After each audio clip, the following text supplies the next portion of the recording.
ನಾನು 2010ರಲ್ಲಿ ಒಂದು ಸತಿ ಎಲೆಕ್ಟ್ ಆಗಿದೆ. ನಂತರ 2015ರಲ್ಲಿ ಒಂದು ಬಾರಿ ಎಲೆಕ್ಟ್ ಆಗಿದ್ದೀನಿ. ಇವತ್ತೇನು RR ನಗರ ಕ್ಷೇತ್ರ ಅಂದರೆ ಇಡೀ ಈ ಕರ್ನಾಟಕದ ಉದ್ದಗಲಕ್ಕೂ 224 ಕ್ಷೇತ್ರ ಏನಿದೆ ಅದೆಲ್ಲವನ್ನು ಮೀರಿ ಈ ನಮ್ಮ ಕ್ಷೇತ್ರ ಅಷ್ಟೊಂದು ಹೆಸರಾಗಿದೆ. ಯಾಕೆ ಅಂದರೆ ಇಲ್ಲಿ ಒಬ್ಬ ಶಾಸಕನ ಕ್ರೂರತನ, ಅವರ ಒಂದು ಆಡಳಿತ ಏನಿದೆ, ನಾನೇ ಸರ್ವಾಧಿಕಾರಿ, ನಾನೊಬ್ಬನೇ ಆಡಳಿತವನ್ನು ಮಾಡಬೇಕು, ಯಾವುದೇ ಒಬ್ಬ ಕಾರ್ಪೊರೇಟರ್ಗಳಾಗಿರ್ಬೋದು, ಯಾವುದೇ ಒಬ್ಬ ಇಂಜಿನಿಯರ್ಸ್ಗಳಾಗಿರ್ಬೋದು, ಯಾರೇ ಒಬ್ಬರು ಇಲ್ಲಿ ಅಧಿಕಾರವನ್ನು ಮಾಡಬಾರ್ದು, ಯಾವುದೇ ಒಂದು ಕಲ್ಲನ್ನು ಎತ್ತಿಡಬೇಕಾದ್ರೂ ನನ್ನ ಒಂದು ಅನುಮತಿಯನ್ನು ಕೇಳಲೇಬೇಕು ಅನ್ನೋ ಒಂದು ನಿಟ್ಟಿನಲ್ಲಿ 2013ರಿಂದ ಆಯ್ಕೆಯಾದಂಥ ಆ ವ್ಯಕ್ತಿ ಇವತ್ತಿನವರೆಗೂ ದೌರ್ಜನ್ಯ, ಅಟ್ಟಹಾಸ, ಅಹಂಕಾರ, ಹಿಂಸೆ ಇಂಥ ಒಂದು ಕ್ರೂರವಾದ ರಾಜಕೀಯವನ್ನು ಅಳವಡಿಸ್ಕೊಂಡು ಇಡೀ ಶಾಸಕರ ಕುಲಕ್ಕೆ ಒಂದು ಇದು ಮಾಡ್ತಿದ್ದಾರೆ ಅವಮಾನ. ಯಾಕಂದ್ರೆ ನಾನು ಅವ್ರ ಜೊತೆ 2010ರಲ್ಲಿ BBMP ಎಲೆಕ್ಷನ್ನಲ್ಲಿ ಎಲೆಕ್ಟ್ ಆಗಿದ್ದು, ಆ ವ್ಯಕ್ತಿ ಹಾಗೆ ಎಲೆಕ್ಟ್ ಆಗೋರು. ಆಮೇಲೆ ಅವರು 2013ರಲ್ಲಿ ಶಾಸಕರಾಗುವಂಥ ಒಂದು ಹಣೆಬಾರ ಅವರಲ್ಲಿತ್ತು, ಆದರೆ ಅವರು ಗೆದ್ದಿ ಒಂದು ವಾರಕ್ಕೆ ತಾನು ಏನು ಅನ್ನೋದನ್ನ ತೋರಿಸಿ ಅಲ್ಲಿಂದ ಅವರ ಆರ್ಭಟ ಅಲ್ಲಿಂದ ಆರಂಭ ಆಯಿತು.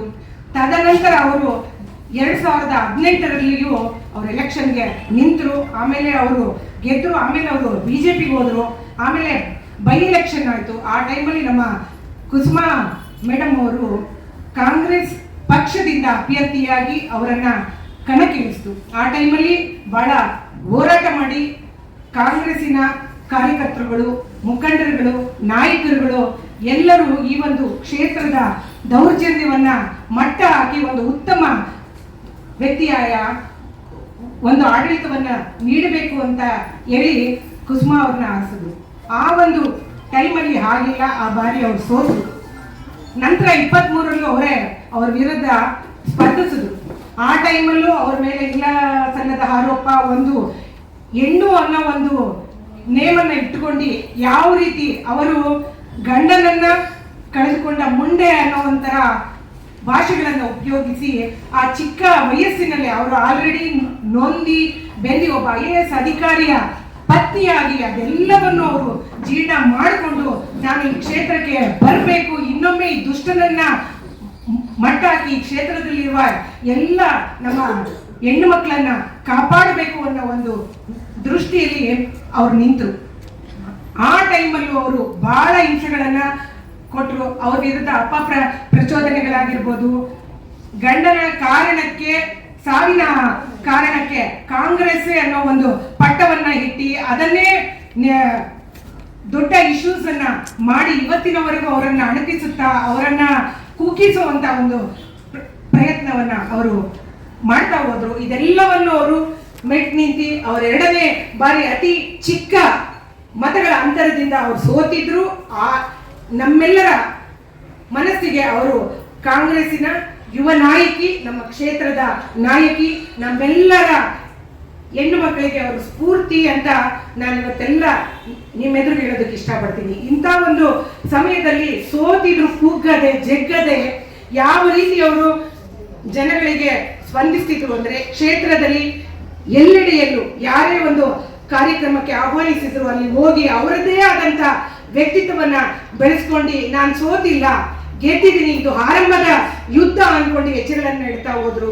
ಅಂತ ಒಂದು ಸಂದರ್ಭದಲ್ಲಿ ನಮ್ಮ ರಾಜ್ಯದ ಉಪಮುಖ್ಯಮಂತ್ರಿಗಳಾದಂತಹ ಶ್ರೀಯುತ DK ಶಿವಕುಮಾರ್ ಅವರು JP ನಗರದ ಉದ್ಯಾನವನದಲ್ಲಿ ಅಲ್ಲಿನ ಜನರ ಸಮಸ್ಯೆಗಳನ್ನ ಆಲಿಸೋಕ್ಕೋಸ್ಕರ ಅವತ್ತು ಒಂದು ಕಾರ್ಯಕ್ರಮವನ್ನು ಹಮ್ಮಿಕೊಂಡಿದ್ರು. ಆ ಕಾರ್ಯಕ್ರಮಕ್ಕೆ ಹೋದಾಗ ಒಬ್ಬ ಶಾಸಕರು ನನ್ನನ್ನ ಇಲ್ಲಿ ಕರೆದಿಲ್ಲ, ಪ್ರೋಟೋಕಾಲ್ ಅನ್ನ ಮೀರಿದ್ದಾರೆ, ನಾನು ಒಬ್ಬ ಈ ಕ್ಷೇತ್ರದ ಶಾಸಕ, ನನ್ನನ್ನು ಅವಮಾನಿಸಿದ್ದಾರೆ, ಇಂಜಿನಿಯರ್ಸ್ಗಳು ಆಗಿರ್ಬೋದು ಅಧಿಕಾರಿಗಳನ್ನು ಅವರನ್ನು ಬಾಯಿ ಹೋದಂಗೆ ಅಂದ್ರು. ಆದರೆ ಇದೆಲ್ಲವನ್ನು ನಿಮ್ಮೆಲ್ಲರ ಈ ನಾಡಿನ ಉಪಮುಖ್ಯಮಂತ್ರಿಗಳು ನೋಡ್ತಾ ಇದ್ರು. ಅವರು ಅಲ್ಲಿದ್ದಾಗ ಬಾಪ MLA ಕರಿ ಟೋಪಿ ಅಂತ ಅಂದಿದ್ದಾರೆ. ಅವ್ರು ಯಾಕೆ ಹೇಳಿದ್ದಾರೆ ಅಂದ್ರೆ ಅವ್ರ ಮೇಲೆ ಇರ್ತಕ್ಕಂಥ ಅಭಿಮಾನಕ್ಕೆ. ಮುನ್ರತ್ನಮ್ಮ ಅವರು ಒಂದು ಕಾಲದಲ್ಲಿ 2010ರಲ್ಲಿ ಕಾಂಗ್ರೆಸ್ ಇಂದಲೇ B.Pharm ಅನ್ನ ಪಡೆದುಕೊಂಡು ಆಯ್ಕೆ ಆಗಿದ್ರು. 2013ರಲ್ಲೂ MLA ಆಗಿ ಕಾಂಗ್ರೆಸ್ ಇಂದಲೇ ಶಾಸಕರಾಗಿ ಆಯ್ಕೆ ಆದ್ರು. 2016ರಲ್ಲೂ ಆಯ್ಕೆ ಆದ್ರು.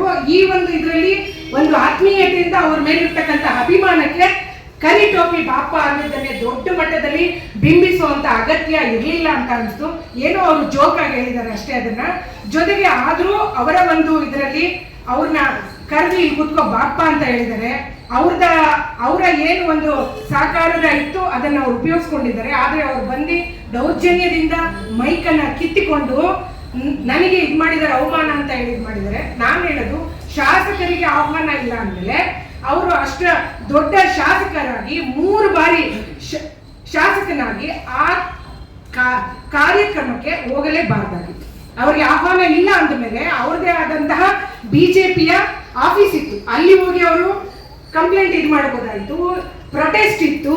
ಇಲ್ಲ ಅವರದೇ ಆದ ಶಾಸಕರುಗಳಿದ್ರು, ಅವ್ರದೇ ಆದಂತ ಎಲ್ಲ ಒಂದು ಗುಂಪಿದೆ, ಅವರೆಲ್ಲ ಸೇರಿ ಏನ್ ಬೇಕೋ ಅದನ್ನ ಆಚರಿಸಬಹುದಾಗಿತ್ತು. ಅದನ್ನು ಬಿಟ್ಟು RSS ಶತಮಾನೋತ್ಸವ ಅಂತ ಹೇಳಿ ಅದರದೇ ಆದಂತಹ ಗಣವೇಶ ದಾರಿಯನ್ನು ಹಾಕೊಂಡಿದ್ರು.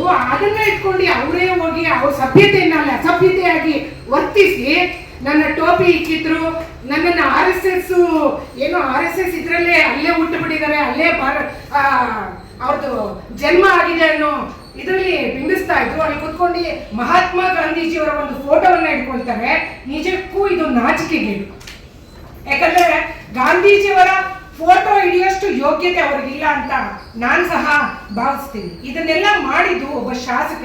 ನಾನು ಹೇಳೋದು, ನಿಮ್ಮ ಬಿಜೆಪಿಯ RSS ಶತಮಾನೋತ್ಸವ ಏನಿತ್ತು ಅದನ್ನ ನೀವು ನಿಮ್ಮ ಒಂದು ಕೇಂದ್ರದಲ್ಲಿ ಆಚರಿಸ್ಕೊಂಡು ನಿಮ್ಮ ಆಚರಣೆಯಲ್ಲಿ ನೀವು ಪಾಲ್ಗೊಂಡಿರ್ಬೇಕಾಗಿತ್ತು. ಅದನ್ನ ಬಿಟ್ಟು ಕಾಂಗ್ರೆಸ್ ಮಾಡ್ತಿರ್ತಕ್ಕಂತಹ ಒಂದು ಕಾರ್ಯಕ್ರಮದಲ್ಲಿ ಭಾಗಿಯಾಗಿ ನಿಮಗೆ ಆಹ್ವಾನ ಇಲ್ಲದೆ ಇದ್ರು ನೀವು ಬಂದು ಏಕಾಏಕಿ ಗಲಾಟೆ ಆಗಲೇಬೇಕು. ಇಲ್ಲಿ ಕುಸುಮಾ ಅವರ ಒಂದು ಹೆಸರಿಗೆ ಕಳಂಕವನ್ನ ನಾನು ತರಲೇಬೇಕು ಅನ್ನೋ ಒಂದು ಯೋಚನೆಯನ್ನ ಇಟ್ಕೊಂಡು ನೀವು ಬಂದು ಹಾಳು ಮಾಡ್ಕೊಂಡು ಆ ಕಾರ್ಯಕ್ರಮವನ್ನ ನೀವು ಯಾವ ರೀತಿ ಇದು ಮಾಡಿದ್ರಿ ಅಂತ ಎಲ್ಲ ಚಾನೆಲ್ಗಳಲ್ಲೇ ಎಲ್ಲರೂ, ಇಡೀ ಕ್ಷೇತ್ರ ಅಲ್ಲ ಇಡೀ ನಾಡಿನ ಜನತೆಗಳು ನೋಡಿದ್ದಾರೆ. 400ರಿಂದ 2020ರವರೆಗೂ ಅದೇ ಕ್ಷೇತ್ರದ 3 ಜನ ಹೆಣ್ಣು ಮಕ್ಕಳು, ಒಬ್ಬರು ನಾನಾಗಿರ್ಬೋದು, ಇನ್ನೊಬ್ರು ಬಿಜೆಪಿ ಆದಂತಹ ಮಂಜುಳಾ ನಾರಾಯಣ ಸ್ವಾಮಿ ಆಗಿರ್ಬೋದು, ಮಮತಾ ವಾಸುದೇವ್ ಆಗಿರ್ಬೋದು, 3 ಜನರನ್ನ ಯಾವ ರೀತಿ ಉಪಯೋಗಿಸ್ಕೊಂಡ್ರು, ಯಾವ ರೀತಿ ಧಮಕಿಗಳನ್ನ ಹಾಕ್ತಿದ್ರು. ನಮಗೆ ಅವತ್ತು ಯಾವುದು ಪ್ರೋಟೋಕಾಲ್ ಇರಲಿಲ್ಲ. ಇವತ್ತು ಮೇಡಮ್ ಅವರು ಇತಿಹಾಸದ ಬಗ್ಗೆ ಹೆಣ್ಣು ಮಕ್ಕಳ ಬಗ್ಗೆ ಹೇಳ್ತಾ ಇದ್ರೆ ಆತ ಹೇಳ್ತಾನೆ, ಇವ್ರಿಗೆ ಏನಿದೆ ಇತಿಹಾಸದ ಬಗ್ಗೆ ಹೇಳೋದಕ್ಕೆ ಹೇಳ್ತಿದ್ದಾನಲ್ಲ. ನೀನೊಬ್ಬ ಶಾಸಕನಾಗಿ ನೀನು 2013ರಿಂದ 2020ವರೆಗೂ ಯಾವ ಪ್ರೋಟೋಕಾಲ್ ಅನ್ನು ಉಪಯೋಗಿಸಿದ್ಯ? ನಿನಗೆ ನೀನೇ ಆಡಳಿತಗಾರ, ನೀನೊಬ್ಬನೇ, ನಿನ್ನದೇ ಶಾಸನ, ನನ್ನದೇ ಅಧಿಕಾರ, ನಾನೊಬ್ಬನೇ ಇಲ್ಲಿ ಹೇಳಬೇಕು. ಯಾವ CM ಇಲ್ಲ, ಯಾವ PM ಇಲ್ಲ, ಯಾವ ಮಿನಿಸ್ಟ್ರು ಇಲ್ಲ, ಎಲ್ಲ ನಿಂದೆ. ಟೋಟಲ್ ಆಗಿ RR ನಗರ ಕ್ಷೇತ್ರ ಆತನದೇ ಅಂತ ಬಿಂಬಿಸುತ್ತಾ ನಾವು ಎಲೆಕ್ಟ್ ಆಗಿದ್ರು 2015ರಲ್ಲಿ 2015 ಒಂದು ಧ್ವಜವನ್ನ ಆರಿಸೋದಕ್ಕೆ ಅವನು ಬಿಡ್ಲಿಲ್ಲ. ನಾವು ವಾರ್ಡ್ಗೆ ಏನಾದ್ರು ಆಚೆ ಹೋದ್ರೆ ನಮ್ಮ ಮೇಲೆ ಅಟ್ರಾಸಿಟಿ ಕೇಸು. ಅವನು ಎಲ್ಲೋಗಿತ್ತು ಅವತ್ತು ಪ್ರೋಟೋಕಾಲ್ ಎಲ್ಲ ಎಲ್ಲೋಗಿತ್ತಪ್ಪ ಆತನಿಗೆ? ಶಾಸಕನಾಗಿ ಮೊದಲು ಅವನು ನಡ್ಕೊಳ್ಬೇಕು. ಶಾಸನವನ್ನ ತಿದ್ದಿ ಕ್ಷೇತ್ರವನ್ನ ಯಾವ ರೀತಿ ಇಟ್ಕೊಳ್ಬೇಕು, ನಮ್ಮ ಹೆಣ್ಣು ಮಕ್ಕಳನ್ನ, ನಮ್ಮ ಯುವಕರನ್ನ, ನಮ್ಮ ಹಿರಿಯರನ್ನ ಎಲ್ಲರ ಮೇಲೂ ಕೇಸ್ಗಳು, rape case, atrocity case, defamation case. ನನ್ನ ಕೌನ್ಸಿಲ್ ಅಲ್ಲಿ ಗೋಮುಖ ವ್ಯಾಘ್ರ ಅಂತ ಹೇಳಿದಕ್ಕೆ 20 ಕೋಟಿಗೆ ಡೆಫಾಮೇಷನ್ ಕೇಸ್ ಹಾಕುದು. ನನ್ನ ಪತಿಯ ಮೇಲೆ, ನನ್ನ ಫ್ಯಾಮಿಲಿಯ ಮೇಲೆ ರೌಡಿಸಮ್ ಹಾಕುದು, ನನ್ನ ಮೇಲೆ 20 ಕೇಸ್ಗಳನ್ನ ಹಾಕುದು. ನಾವ್ ಹೇಗೆ ಇದು ಮಾಡೋದು ಜೀವನ? ಅವತ್ತು ಇರಲಿಲ್ವಾ ಪ್ರೋಟೋಕಾಲ್? ಅವತ್ತೆಲ್ಲಿ ಹೋಗುತ್ತೋ? ಅಧಿಕಾರಿಗಳೆಲ್ಲರನ್ನು ನಿನ್ನ ಜೋಬ್ನಲ್ಲಿ ಇಟ್ಕೊಂಡಲ್ಲಪ್ಪ. ಆಲಿಬಾಬಾ ಮತ್ತು 40 ಮಂದಿ ಕಳ್ಳರು ಅಂತ ನೀವು ಇದಕ್ಕೆ ಹೇಳಿರ್ಬೋದು ಸ್ಟೋರಿ. ಅದೇ ತರ ಈ ರಾಜರಾಜೇಶ್ವರಿ ಕ್ಷೇತ್ರದಲ್ಲಿ ಆತ ಆಲಿಬಾಬಾ ಅವನ ಜೊತೆ ಇರ್ತಕ್ಕಂಥ 40 ಮಂದಿ ಅಧಿಕಾರಿಗಳಲ್ಲ ಪಾಪ, ಅವರೆಲ್ಲ ಅಮಾಯಕರು. ಇವತ್ತು ಅವ್ರು ಅವ್ರ ಸ್ಥಿತಿಗತಿಗಳು ಯಾವ ರೀತಿಯಾಗಿದೆ ಅಂದ್ರೆ, ಅವರ ಕುಟುಂಬಗಳು ಯಾವ ರೀತಿಯಾಗಿದೆ ಅಂದ್ರೆ ನೋವಾಗುತ್ತೆ ಹೇಳ್ಕೊಳಕ್ಕೆ. ಎಷ್ಟೋ ಜನ ಇದು ಹಲವಾರು ನೋವುಗಳಿಂದ ಇಟ್ಬಿಟ್ಟಿದ್ದಾರೆ ಜೀವಗಳನ್ನ. ಇಂಥ ಒಂದು ದೌರ್ಜನ್ಯದಲ್ಲಿ ಈತ ಶಾಸಕನಾದ ಮೇಲೆ ಇಡೀ ರಾಜರಾಜೇಶ್ವರಿ ಕ್ಷೇತ್ರದಲ್ಲಿ IS ಕೇಸ್ಗಳು ದಾಖಲೆ ಆಗಿದೆ. ಅದನ್ನ ನೀವು ಯಾರಾದ್ರೂ ಹೋಗಿ ಎಲ್ಲಾ ಸ್ಟೇಷನ್ಗಳಲ್ಲೂ ಬೇಕಾದ್ರೆ ನೋಡ್ಬೋದು. ಯಾರ ಆಚೆ ಹೋಗಂಗಿಲ್ಲ ಕೇಸ, ಯಾರಿನ ಏನು ಸ್ಟೋರಿ ಏನು ಜಗಳ ಗೊತ್ತಿಲ್ಲ, FIR ರೆಡಿ ಎಲ್ಲ. ಕುಸುಮಾ ಅವ್ರನ್ನ ಅವರು ಈ ರಾಜಕೀಯಕ್ಕೆ ಪ್ರವೇಶ ಮಾಡಿ 2020ರಲ್ಲಿ ಅವರು ಹೆಜ್ಜೆ ಇಟ್ರು. ಅಲ್ಲಿಂದ ಇಲ್ಲಿವರೆಗೂ ಒಂದು ಹೆಣ್ಣಾಗಿ ಆಕೆ ಅವ್ರ ಪತಿಯನ್ನ ಕಳ್ಕೊಂಡು ಈ ಒಂದು ಸೇವೆಗೆ ಅವರು ಹೆಜ್ಜೆ ಇಟ್ಟಾಗ ಕಾಂಗ್ರೆಸ್ ಪಕ್ಷ ಅವರನ್ನ ಈ ಒಂದು ನಾಯಕತ್ವವನ್ನ ಗುರುತಿಸಿ ವಿದ್ಯಾವಂತರು ಬುದ್ಧಿವಂತರು ಅಂತ ಆಯ್ಕೆ ಮಾಡಿ ಅವರಿಗೆ ಒಂದು ಸ್ಥಾನಮಾನ ಕೊಟ್ಟಾಗ ಅಲ್ಲಿಂದ ಇಲ್ಲಿವರೆಗೂ ಈ ಶಾಸಕ ಅವ್ರ ಮೇಲೆ ಮಾಡ್ತಿರ್ತಕ್ಕಂತಹ ದೌರ್ಜನ್ಯ ಅಟ್ಟಹಾಸಕ್ಕೆ ಕೊನೆ ಇಲ್ಲ. ಮೊನ್ನೆ ಆದಂತ ಇನ್ಸಿಡೆಂಟ್ ಅಲ್ಲಿ ನಮಗೆಲ್ಲರಿಗೂ ಬಹಳ ನೋವಾಗಿದ್ದು ಹೆಣ್ಣು ಹೆಣ್ಣು ಹೆಣ್ಣು ಹೆಣ್ಣು ಎಲ್ಲ ಒಬ್ಬ ಉಪಮುಖ್ಯಮಂತ್ರಿಗಳು ಒಂದ್ ಹೆಣ್ಣನ್ನ ಇಟ್ಕೊಂಡು ಸಭೆಗೆ ಹೋಗ್ತಾರೆ, ಒಂದ್ ಹೆಣ್ಣನ್ನ ಇಟ್ಕೊಂಡು ಕಾರ್ಯಕ್ರಮಕ್ಕೆ ಇರ್ತಾರೆ. ಇದೆಲ್ಲ ಏನ್ ಸರ್ ಇದೆಲ್ಲ? ಈ ತರ ಹೇಳ್ಬಿಟ್ರೆ ಈ ದೇಶದಲ್ಲಿರ್ತಕ್ಕಂಥ ಸಾವಿರಾರು ಹೆಣ್ಣು ಮಕ್ಕಳು, ಕೋಟ್ಯಾಂತರ ಹೆಣ್ಣು ಮಕ್ಕಳು ಜೀವನ ಹೇಗ್ ಮಾಡ್ಬೇಕು? ಹಾಗಾದ್ರೆ ಅವ್ರ ನೊಂದಿ ಬೆಂದಿ ಅವ್ರ ಮನೇಲೆ ಇಟ್ಬಿಡ್ಬೇಕಾ? ಅವ್ರದೇ ಆದಂತ ಒಂದು ಸೇವೆಯಲ್ಲಿ ಅವ್ರು ಗುರುತಿಸ್ಕೊಂಡು ಅವ್ರ ಹೆಜ್ಜೆ ಹಾಕ್ಬಾರ್ದ? ಇವತ್ತು ಸಮಾಜದಲ್ಲಿ ಯಾವ ಮೂಲೆಗಳಲ್ಲೂ ಇವತ್ತು ನೋಡಿ ನಮ್ಮ ಹೆಣ್ಣು ಮಕ್ಕಳು ಎಷ್ಟು ಸ್ಟ್ರಾಂಗ್ ಆಗಿದ್ದಾರೆ. ಎಲ್ಲಿ ನೋಡಿದ್ರೆ ಹೆಣ್ಣು ಮಕ್ಕಳು ಇದ್ದಾರೆ. ಹೆಣ್ಣು ಮಕ್ಕಳು ಇವತ್ತು ಮಹಿಳಾ ಆಯೋಗದ ಅಧ್ಯಕ್ಷೆಯಾಗಿ ಡಾಕ್ಟರ್ ನಾಗಲಕ್ಷ್ಮಿ ಅವರು ಯಾವ ರೀತಿ ಅವ್ರು ಇದು ಮಾಡ್ತಿದ್ದಾರೆ, ಇಡೀ ಒಂದು ಆಯೋಗದಲ್ಲಿ ಕ್ರಾಂತಿಯನ್ನೇ ಎಬ್ಸಿದ್ದಾರೆ. ಆ ರೀತಿ ನಮ್ಮ ಕುಸುಮಾ ಅವರು 2 ಬಾರಿ ಸೋತಿದ್ರು, ಅವಹೇಳನಕಾರಿ ಮಾತುಗಳನ್ನ ಆಡಿದ್ರು, ಅವ್ರ ಮನ್ಸಿಗೆ ಹಾಕೊಳ್ದೆ. ಯಾಕಂದ್ರೆ ಅವರು ಬುದ್ಧಿವಂತಿ ಇದ್ದಾರೆ, ಯಾವ್ದನ್ನು ಅವ್ರು ಹಾಕೊಳ್ದೇನೆ ಯಾವ ರೀತಿ ಹೆಜ್ಜೆ ಇಡ್ತಾರೆ. ಅವರು ಏನಾದ್ರು ಜನರಿಗೆ ಸೇವೆ ಮಾಡ್ಬೇಕು ಅನ್ನೋ ಒಂದು ಮನೋಭಾವನೆಯನ್ನ ಇಟ್ಕೊಂಡಿದ್ದಾರೆ. ಯಾಕೆ ಈ ಶಾಸಕರು ಯಾಕೆ ಅವ್ರ ಸುದ್ದಿಗೆ ಹೋಗ್ತೀರಾ ನೀವು? ಗೊತ್ತಿದೆಯಲ್ಲ ಸರ್, 2018ರಲ್ಲಿ ಯಾವ ರೀತಿ ಆಯ್ತು ಸರ್ ID ಕಾರ್ಡ್ ಅಪಾರ್ಟ್ಮೆಂಟ್ ಅಲ್ಲಿ ನಾವು ಎಲ್ಲ ಅಲ್ಲಿ ಹೋಗಿದ್ದು ಏನೆಲ್ಲ ಅಲ್ಲೇ ಬಂದು ಒಂದ್ ಮನೆ ಇದ್ ಮಾಡ್ಕೊಂಡು ID ಕಾರ್ಡ್ ಎಲ್ಲ ಇಸ್ಕೊಂಡು ಜನರನ್ನ ಎದುರಿಸ್ಕೊಂಡು ಏನೇನ್ ಮಾಡಿದ್ರು. ದೊಡ್ಡ ಹಗರಣ ಆಯ್ತಲ್ಲ ಸರ್. ಆ ಕೇಸ್ ಇನ್ನೂ ಆಗ್ತಿದ್ಯಲ್ಲ ಸರ್. ಅವತ್ತು ಎಲೆಕ್ಷನ್, ಅವತ್ತು ರಾತ್ರಿನೇ ಬೆಳಿಗ್ಗೆ ಎಲೆಕ್ಷನ್ ಆಗ್ಬೇಕಾಗಿತ್ತು, ಮುಂದೂಡಿದ್ರಲ್ಲ ಸರ್ ಎಲೆಕ್ಷನ್. ಆ ಮನೆಯಲ್ಲಿ ಕಳ್ಳತನದಿಂದ ಮಾಡಿದಂತ ID ಕಾರ್ಡು ಲಾಟ್ ಹಾಕೊಂಡಿದ್ರಲ್ಲ ಸರ್. ಲ್ಯಾಪ್ಟಾಪ್ಗಳಾಗಿರ್ಬೋದು ಅಲ್ಲೇ ಅವರು ತಯಾರು ಮಾಡಿ ಹಾಕ್ಸ್ಕೊಂಡಿರೋಂಥವು. ಇವಾಗ ಅವ್ರು ಹೇಳ್ತಾರೆ, ಇವಾಗ ಆಗ್ಲೇ ಹೇಳ್ತೇನೆ ನಾನು ನಿಮ್ಗೆ, ಈ ಕ್ಷೇತ್ರದಲ್ಲಿ ಹಿಂದೆ ನೀವು ಸ್ಟೇಷನ್ಗೆ ಹೋಗ್ಬಿಟ್ಟು ಪುಟಗಳನ್ನ ತೆರೆದು ನೋಡಿ ಎಷ್ಟು ಕೇಸ್ ಇತ್ತು ಆ ಟೈಮಲ್ಲಿ ಅಂತ. 2013 ಆದ್ಮೇಲೆ ರಾಜರಾಜೇಶ್ವರಿ ಕ್ಷೇತ್ರದಲ್ಲಿ ಮೂಲೆಗಳಲ್ಲೂ ಜನಗಳ ಮೇಲೆ, ಯುವಕರ ಮೇಲೆ, ಹರಿಹರಿಯದವರ ಮೇಲೆ, ಏಜ್ ಆದವರ ಮೇಲೆ ಸರ್ 60 ವರ್ಷ 70 ವರ್ಷ ರೇಪ್ ಕೇಸ್ಗಳು ಸರ್. ಅವರೆಲ್ಲ ನೇಣು ಹಾಕೊಂಡ್ಬಿಟ್ರೆ ಸರ್ ಏನ್ ಮಾಡ್ಬೇಕು ಸರ್?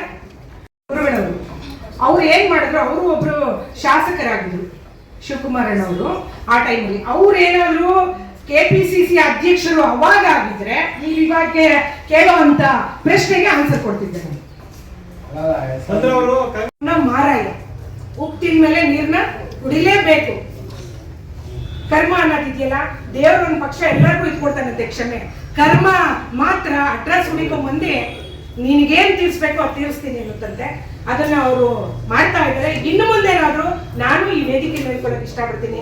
ದಯವಿಟ್ಟು ನಿಮ್ಮ ಮನೇಲೂ 2 ಹೆಣ್ಮಕ್ಳು ಇದ್ದಾರೆ, ನಿಮ್ಮ ಮಿಸ್ಸಸ್ಸು ಒಂದು ಹೆಂಡತಿ, ನೀವು ನಿಮ್ಮನ್ನ ಎತ್ತಿರೋಂಥಳು ಒಬ್ಬ ತಾಯಿ ಅಂತವ್ರನ್ನೆಲ್ಲ ಇಟ್ಕೊಂಡು ನೀವು ಇಷ್ಟೊಂದು ಹೆಣ್ಣು ಮಕ್ಕಳಿಗೆ ಕುಸುಮಾ ಮೇಡಮ್ ಅವ್ರನ್ನ ಪದೇ DK ರವಿ ಅವರ ಹೆಸರನ್ನ ಎತ್ತೋದ್ರ ಮುಖೇನ ಈ ರೀತಿ ಮಾಡೋದು ತಪ್ಪು. ನೀವು ಇನ್ಮೇಲಾದ್ರೂ ಎಚ್ಚೆತ್ಕೊಳ್ಳಿ, ಕರ್ಮ ಒಂಚೂರು ಕಡಿಮೆ ಮಾಡ್ಕೊಳ್ಳಿ. ಇನ್ನ ಅನುಭವಿಸೋದಿದೆ. ನೀವು ಇಷ್ಟಕ್ಕೆ ಆಗ್ಲಿಲ್ಲ ಶಾಸಕರೇ, ಅನುಭವಿಸೋದಿದೆ. ಮುಂದೆ ಬಿಚ್ಚಿಡ್ತಾರೆ.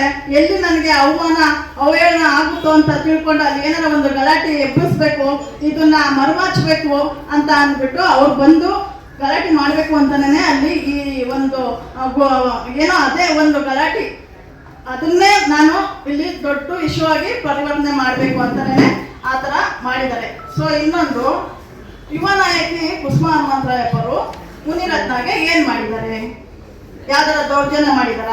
ಏನೂ ಇಲ್ಲ. ಮಾಡಿರೋದು ನೀನು.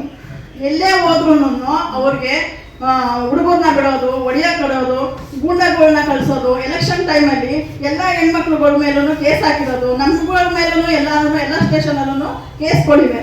ಯಾಕಂದ್ರೆ ಒಂದು ಹೆಣ್ಣಾಗಿ ರಾಜಕೀಯಕ್ಕೆ ಬರೋದು ತಪ್ಪ.